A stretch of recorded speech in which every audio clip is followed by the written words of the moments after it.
Hello, hello, and welcome to Saturday Soundbites. I'm your host, Veronica Soper, and I'm thrilled to be here with you again this week to talk about all things visibility strategy. You know how much I love public relations, and I love talking about advertising, marketing, branding, and all those important things that come together to build a really strong visibility strategy for you, for your business, for any of your clients, and any projects that you're working on. I've got a phenomenal guest today. He's very experienced and is going to bring you some great tips and strategies about video and how you can incorporate that into your marketing strategy. And I'm just really excited about the conversation. But before we get started, I want to make sure that you have hit subscribe on your favorite podcast platform so that you can listen to Saturday Soundbites at any time. And if you're watching on Facebook or on YouTube, drop us some comments and my guest and I can come back and connect with you. So let's go ahead and get started and bring on our guest. I have the amazing Chris Kuban joining us. He's going to talk about one of his passions, which is video and how it helps with your marketing. Welcome, Chris, to Saturday Soundbites. Good morning, and thank you for having me. I'm so excited. And first, let me just tell you that I love your background. It sets the stage for today's topic. Well, usually I have my logo in the background when I'm doing events like this, but I think today this is just perfect because we are a PR firm first, and then we fell into doing video production and event management, and telling stories is what I like to do. It's what I've done my entire life, and it's just kind of flourished with the video production strategy, especially during COVID. Yeah. It's been basically our best line of business when you had to pivot, and pivot some more. Yeah. So true. Well, hey, Chris, tell us about how you got started because I want our audience to really get a sense of what got you to where you are because I know it came with a lot of learning and growing, and that's important. You know, it's kind of funny. All of us find our passion someplace, and I think a lot of us find it early on. So back in high school, I mean, I was the editor of my high school newspaper, and my dad was a professional photographer, and I took up the hobby of doing photography. And it just so happened that I got chosen to do a trip to Russia right after the fall of communism. And when I got back, I mean, I don't want to go into politics, but I met a presidential candidate, and he looked me straight in the eyes, and basically I said, my name is Chris. I'll be 18 in October and I'm going to vote for you in November. And he said, I'd be honored to have your vote. And basically that day I took a whole bunch of photos, and the campaign ended up hiring me as a photographer. So I had Secret Service clearance to everything that happened throughout Missouri. The access, the people that I was able to meet was just incredible. And it kind of grew from there.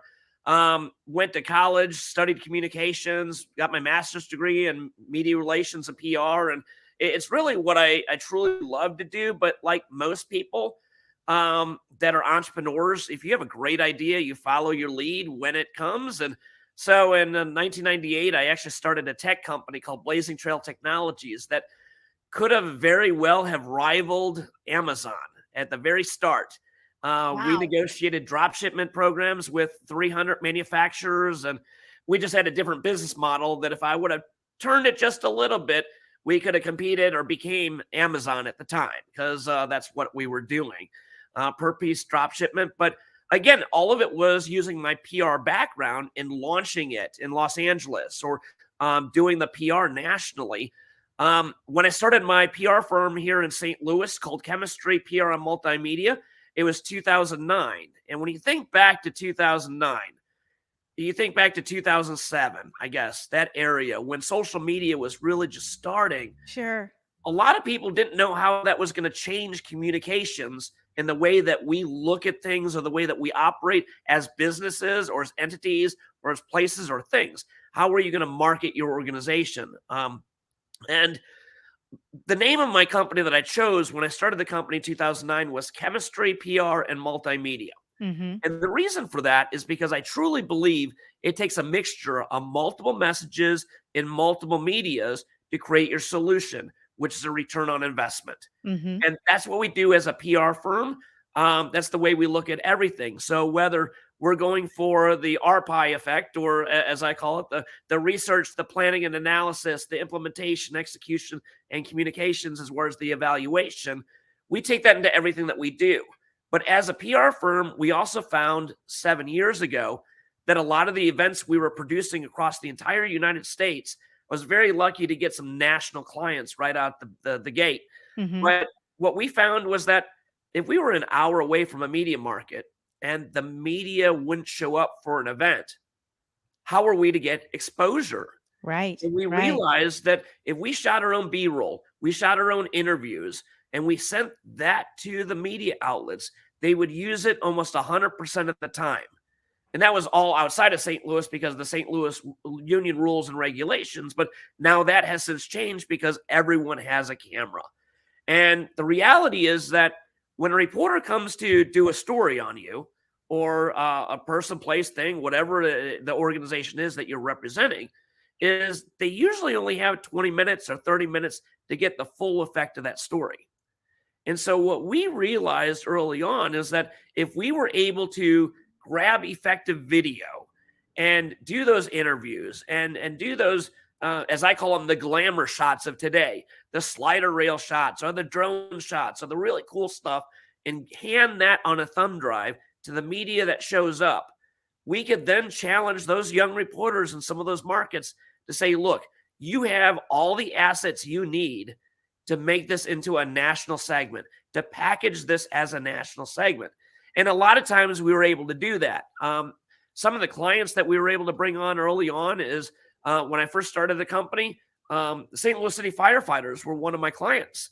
And it just so happened that a little bit into that in 2010, the FDNY came to St. Louis with Gary Sinise and wanted to do a benefit concert for Hmm. the second veteran to ever lose both arms and both legs at war. And I got sent to that meeting as a representative of the St. Louis City firefighters. After that meeting, they all said, Chris, you're in charge of the concert.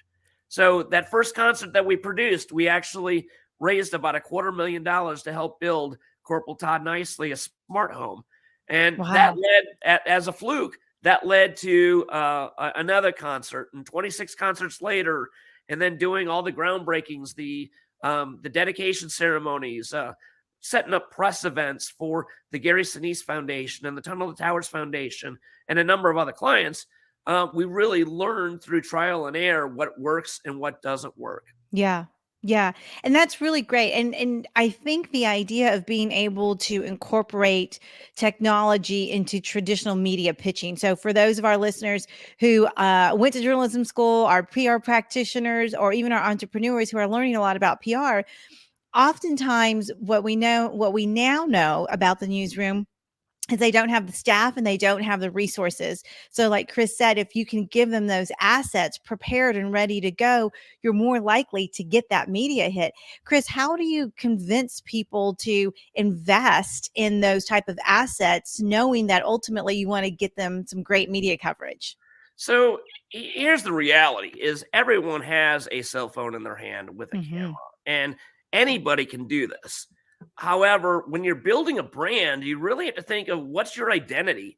What are you going to advertise? Do people trust your design and your images? Do people understand that you have a strategy? When we do, we are a little bit different than most video companies, is because when we go in and work with a client, we initially, and this is whatever client it is. If it's a video client, if it's a PR client, if it's an event management client, we go in and have a message mapping strategy session for them. Hmm. We have to understand what is their main goal, but how does that goal translate into an emotional connection with the what's in it for me, the person they're talking to, their stakeholders, who wants to buy their product or donate to their organization. And that message mapping strategy session really helps when people are being interviewed by the media. How do you Yeah. get back to home base? What is your home base? What are your positive proof points? We've had clients use this specifically, every one of the positive proof points and getting back to home base in their video production strategy, which creates an amazing end product.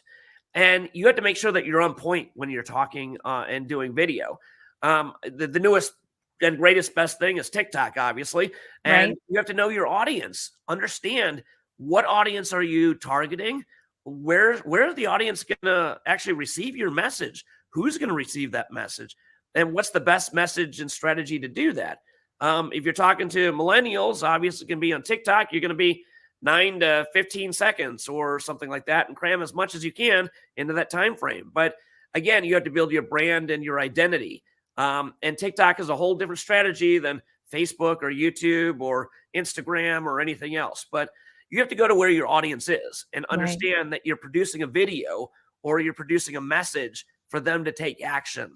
And you have to create that ask or have them facilitate an editing strategy that actually gets that point across is what's going to be important to the stakeholder that's going to watch the video. Mhm, mhm. And why do you think video is so important now? And I mean now as in post-COVID, because we knew that video was important before COVID happened. We knew that people were investing in better iPhones and some people were investing in camera equipment and working with firms like you, but there was even a shift from the pandemic that has really required businesses to, it's a cliche, we use the term now all the time, but pivot. How did that really manifest, and what are your thoughts on that? All right. So you're going to put me on the spot here. I think our society at large has become extremely lazy. People Mhm. don't want to read, people don't want to research. They want to be told something, and they use video as a way to understand a message. So it boils down to what's the quickest, easiest, fastest, most convenient way for your audience to receive a message and Mhm. understand that message. We use a lot of B-roll when we are or when we're doing video for a specific message because we don't want somebody talking to a camera all day long. You put people to sleep doing that. Right, But what we right. want to do is we want to tell the story, and that's what we really are storytellers, telling that story over somebody speaking. So visualizing and giving that stimulation, not only from an audio perspective, but from a video perspective as well.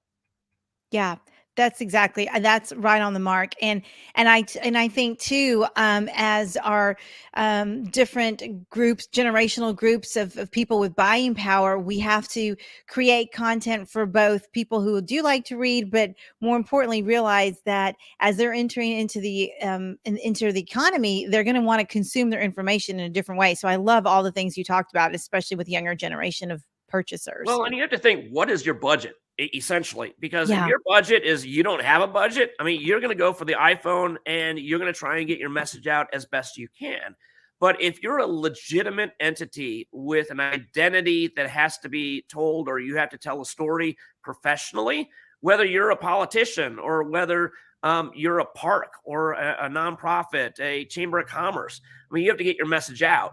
And the quality of the people that you want to target can also increase the quality of kind of the equipment. I mean, we started getting into this, and I have a crew in Los Angeles and New York that have the same exact equipment that I have here, but we're talking about $20,000 cameras and equipment. And today I have another $6,000 or $7,000 worth of lighting equipment coming because we're shooting commercials next week for another client. Mhm. And we have clients all over the country, so we have to realize kind of what do we need to take with us, or what is usable. How can we do, and I hate to say this, the least amount of work to get the most amount of effect or outcome for the. Yeah.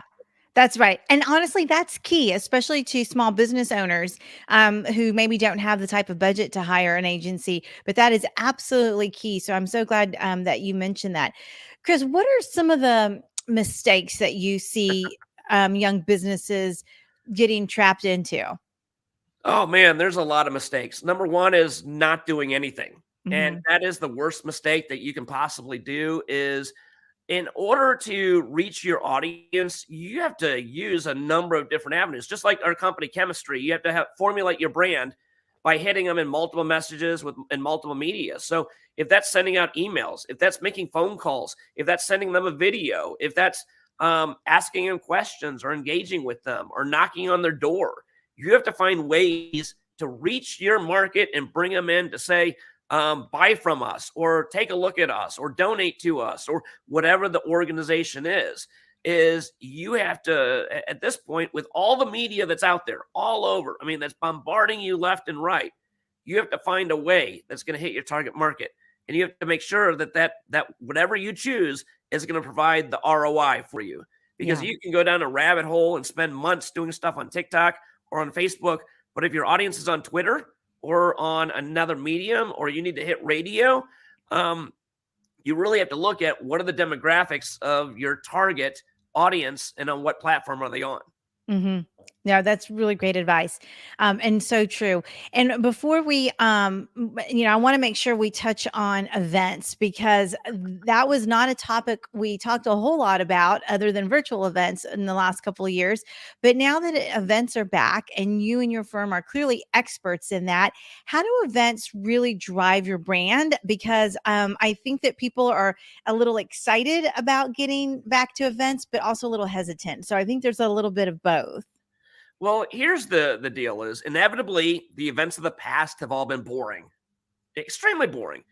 But in order to connect with people, in order to create an experience, you have to go above and beyond. When we create events for, let's say, media purposes, you have to create all those B-roll different segments. So let me take example when we're doing a home dedication, or when we're doing a home dedication for the Gary Sinise Foundation. We have the media riser, we have a malt box where they get their audio from. Yep. You make sure that they have opportunities to interview people.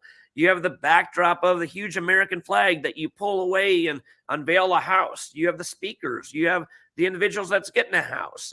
There's all of these factors that come into play. And then you have to understand that media is on to their next story in 20 to 30 minutes. Right. So you also have to understand that when they go into the Q&A session with the interviewee, is that they might not be asking the right questions.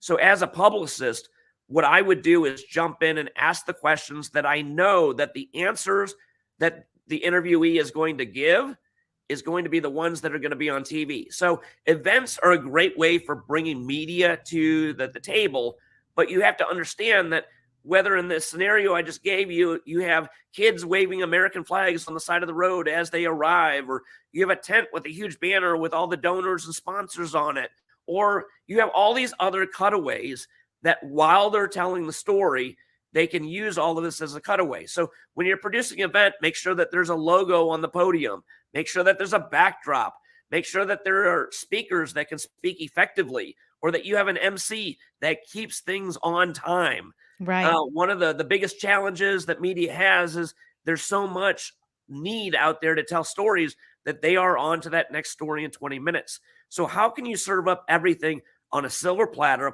and create an experience not only for the media, because you might have 30 people at your event, you might have 300 people at your event, or 3,000, but your goal is to hit 3 million, or to package the story of that event so it goes regional if it's a slow news day in other news stations around the region, or even national. Mm-hmm. We've had many stories that where these events that we produced have hit national TV, or have gone to 60 Minutes or on other storylines because of how we positioned all of these other storylines within one story at an event.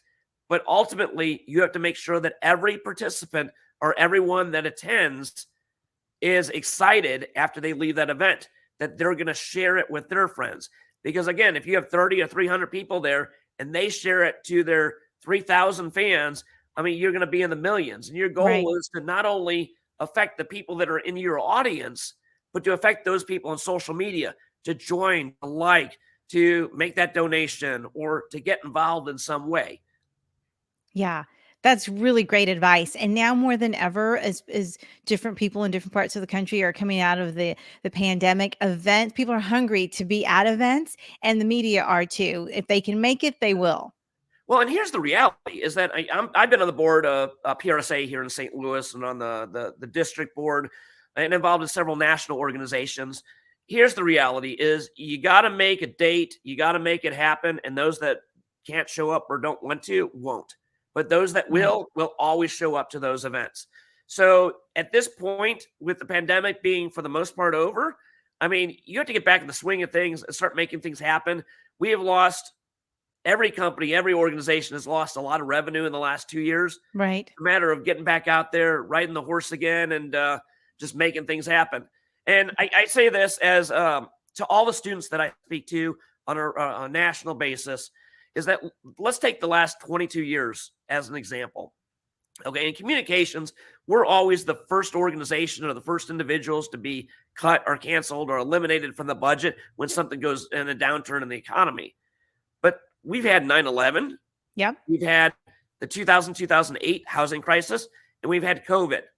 So let's analyze that a little bit. Every 7 years, something is going to hit the market that's going to create a downturn in the market. What makes us professionals is that we have to get back up and find that next client, that next job, that next opportunity. And that's what makes us professionals as communicators. Yeah, absolutely. Oh, that's really great advice. That is really great advice. Chris, we're wrapping up on our time here, but I want to make sure that folks know how to reach out to you to learn more about chemistry, PR, and multimedia. Where are you? Are you mostly on LinkedIn? Where's your digital presence? Oh, that's a loaded question. I mean, you have to be everywhere, right? That's So right. here, I just say we got chemistry. So go to chemistrymultimedia.com. You can reach us there. I mean, we're on TikTok, we're on Facebook, we're on Twitter, we're on just everything out there. But I suggest you do go to chemistrymultimedia.com because that's the easiest way to kind of see our scope of work and what we do and how we work with clients. You can also reach me at chris@chemistrymultimedia.com. That's awesome. Thank you so much. I so enjoyed the conversation. It was really great advice. Well, thank you. And I'm here in our studio in St. Louis, but we can pick up and go anywhere in the country. So I think we've done events and videos in almost 236 different cities across the country. So we'd love to pick up and go to your audience if you ever need us. That's fantastic. All right, folks, make sure you reach out to Chris. Thank you so much for joining us. Chris Kuban with Chemistry. Oh my gosh, you have got to connect with him. His team is fantastic. Their work is unbelievable. He's also a member of PRSA, the Public Relations Society of America, which I'm a member of as well. And so you can always get great resources there. That wraps up this episode of Saturday Soundbites, where we talk about all things visibility strategy. If you are listening on our podcast, make sure you hit subscribe. We don't want you to miss any episodes. If you are watching on Facebook or on YouTube, drop some comments so that Chris and I can come back and reconnect with you. With that, we're going to go ahead and wrap up this episode, and I'm sending you lots of positive energy and light.